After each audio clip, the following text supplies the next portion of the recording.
hujung nanti Allah nak satukan balik hati anak-anak kita daripada bergaduh hari ni, dia akan semakin berkasih sayang. Sebab tu tuan-tuan, apa yang kita doa hari ni, malam tadi kita doa, semalam kita doa, pagi tadi kita doa, tu semua doa-doa yang Allah akan kabulkan. Cuma timingnya atas Allah Subhanahu Wa Taala. Sebab tu Allah boleh saja untuk terus jadikan Nabi Yusuf ni Al-Aziz dekat Mesir, terus jadi Perdana Menteri. Boleh je, tak ada masalah pun. Tetapi Allah ada timing dia. Dan tuan-tuan akan tengok tuan-tuan dekat sini yang saya akan bawa ni malam ni, timing Allah tak pernah silap. Walaupun kita rasa patutnya ini timing dia, tapi tak. Kalau jadi timing ikut kita, perancangan Allah tu dia takkan jadi. Maknanya dia bukan baik untuk kita.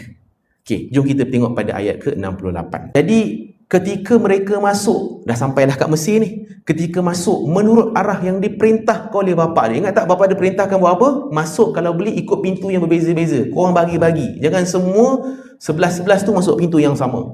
Maka tidaklah perintah itu dapat menyelamatkan mereka daripada apa yang telah ditakdirkan oleh Allah sedikit pun, tetapi demikian itu hanyalah melahirkan hajat yang terpendam dalam hati Nabi Yakub. Dan sesungguhnya ia orang yang berilmu kerana kami telah mengajarkannya dengan perantaraan wahyu, tetapi kebanyakan mereka tidak mengetahui akan rahsia takdir Allah Subhanahu Wa Taala. Dipendekkan cerita tuan-tuan, dalam ayat ini mengatakan bahawa walaupun anak-anak Nabi Yakub ni masuk melalui pintu-pintu berbeza, dia tetap dapat menyelamatkan mereka daripada takdir Allah Subhanahu Wa Taala. Jom tengok pada apa terjadi pada yang Allah dah susun, takdir Allah susun pada mereka.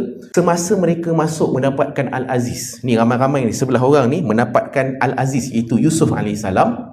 Ia menempatkan saudara kandungnya Bunyamin bersama-sama sambil berkata kepadanya, akulah saudara engkau Yusuf. Oleh itu janganlah engkau berduka cita lagi disebabkan apa yang mereka lakukan. Okey, kat sini saya nak elaborate sikit je.